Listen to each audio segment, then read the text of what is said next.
Okay, so far we've worked with one sample means, either for specifically one sample or for one sample of the differences.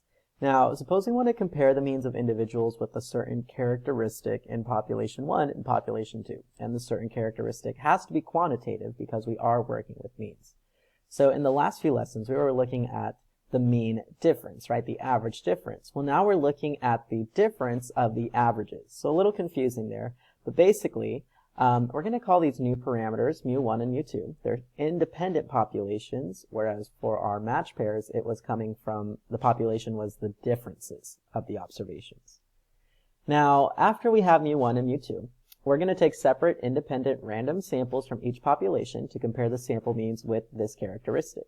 Now, if we're looking at an experiment, then we'll look at the effectiveness of treatments 1 and 2, and we'll still call these parameters mu1 and mu2 in order to compare the true means of successful outcomes for each treatment. And I want to make sure, was it the proportion of responses? Okay. Successful outcomes. We're going to use the means of the responses in the two treatment groups to make this comparison. Now we have population 1 and population 2. We have our parameters mu1, mu2, and the statistic and sample size both follow with this notation. Now, notice this is just general notation. Always try and give context to your answers by looking at the question. Now, we still have the same conditions, again and again, our sinful conditions. We still have to have some element of randomness, either a random sample or random assignment. For independence, depending on how the data is collected, the results do not influence one another. And if we're sampling, then we have to check the 10% condition. We don't check this if it's an experiment. And then lastly, the normality condition can be satisfied by one of these three components. Either our populations are normally distributed, the central limit theorem applies, or the display reveals no extreme skewness or outliers. This is just a brief overview of what we do. So we'll choose an SRS from both populations. For the shape, we'll check one of the three normality conditions. For the center, if these are random samples, we can use our combinations of random variables. And in case you ever forget these parameters, no need to fear, because on your AP Statistics formula sheet here, on the second page, you'll notice that the sampling distribution for means is provided to us. So for one population, it's just mu. For two populations, we have mu1 and mu2. And again, notice that the sampling distribution standard deviation relies on the population standard deviation, which more often than not we do not know. So we're going to still stick to using S to estimate sigma to try and get a good read on what we believe the standard deviations might be. Now, if these three conditions are met, we'd have this very lovely picture here, which looks like the sampling distribution of x bar 1 minus x bar 2. We have a center here at mu1 minus mu2 with the spread of sigma 1 squared, yada yada. And we can see this symmetric unimodal curve. We know it's in fact normal if, or approximately normal, if it meets one of our three criteria. So let's take a look at an example here. An ecologist is examining whether the number of fish caught in a large river basin has changed since a fire burned some of the surrounding forested area and vegetation along the river. Data in the form of fishing reports was available for a 5-year period before the fire. From a random sample of 195 fish. Ooh, that was like a hiccup yawn. Reports before the fire, the mean was 6.3 fish with a standard deviation of 1.6 fish. In a random sample of 143 reports 3 years after the fire, the mean was 7.1 with a standard deviation of 2.1. Describe the shape, center, and spread of the sampling distribution of the difference between the means of before the fire and after the fire. So we're just going to go ahead and verify our conditions here. So the first condition, which popped out first to me, was going to be the shape condition. And here, I believe we are going to be approximately normal since our sample sizes are large. So we're going to be approximately normal by the central limit theorem since 195 is definitely greater than or equal to 30 and 143 is also greater than or equal to 30. So that is our shape there. Next up, we are going to check the center here, and I'm told a random sample here and another random sample here. Two independent random samples means that at my center for this distribution, I can use the following. So x1 minus x2, and actually I'll do before and after. Okay, so I'm going to take the mean for the before, which was 6.3, and the mean of the after, which was 7.1, and that's actually going to give me a center here at negative 0.8. Looks a little wonky, I know, but we'll be fine, I promise. Okay, and I'm moving my face around in this video. And then last condition to check here is the spread. And here, since we're measuring the fish in these rivers, we are going to check the 10% condition. So I think it's safe to say there were definitely 1,950 fish before the fire, and then at least 1,430 fish after the fire. Now, we would need more context to know if these were endangered species or not, but from this problem alone, I do believe those are reasonable conclusions for our population sizes. So here to find the difference, the standard deviation of the difference of means, we are going to use our formula in that before minus after. Okay, see, I'm so used to going alphabetical. That's going to say B minus A. Terribly, but it does.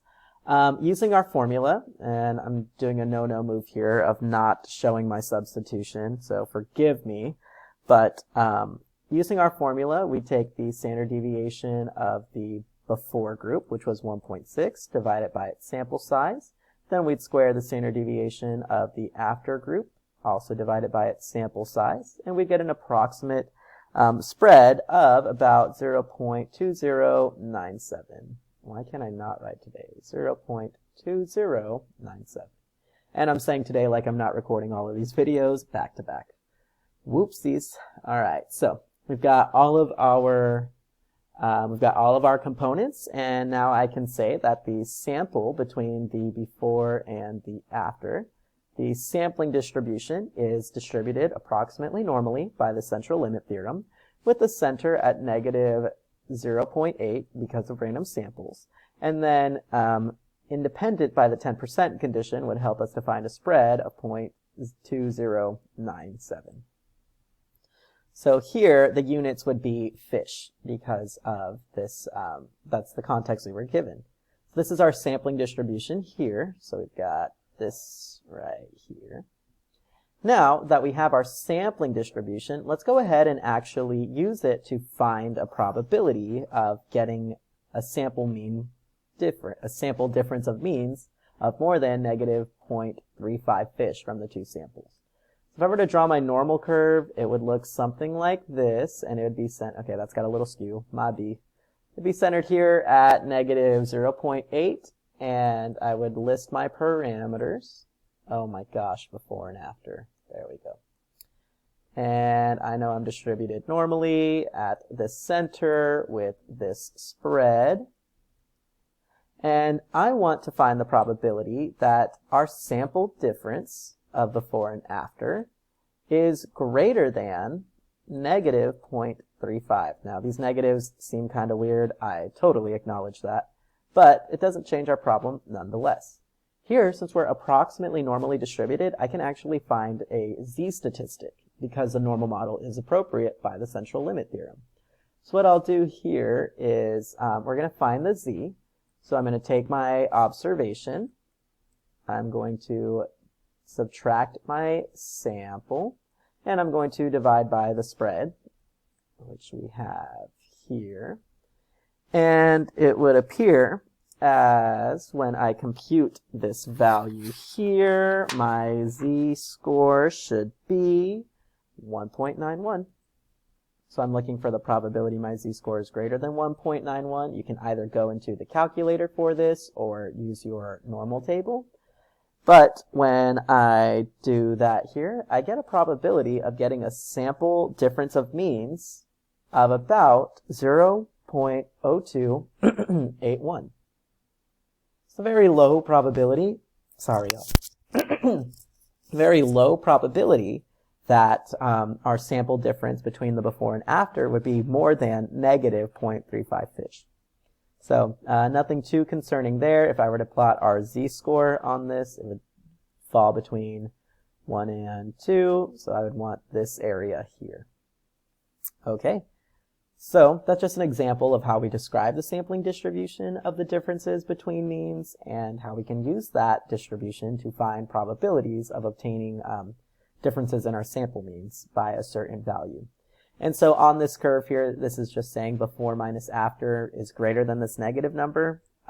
If it were the opposite case, it'd be positive, etc. But we'll talk more about that with our confidence intervals. I did want you all to take a look at this practice question here. So go ahead and pause the video. Go ahead and determine your sampling distribution, and then you can use that to find the probability listed here. So pause the video and try this one on your own, and then we'll review it together. Okay, so hopefully you had an opportunity to check this, and notice that more often than not, this would actually be a multiple choice question. It's not too common on the FRQs. It has happened before, but you're already showing the sampling distribution when you are conducting your inference procedures of either confidence intervals or hypothesis testing.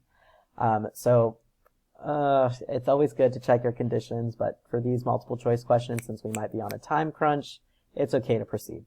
So we see they were random samples, so I can subtract the means. I can assume there's definitely more than 100 adult females and 100 adult males in Croatia. And both populations are normally distributed, so the normal model is appropriate.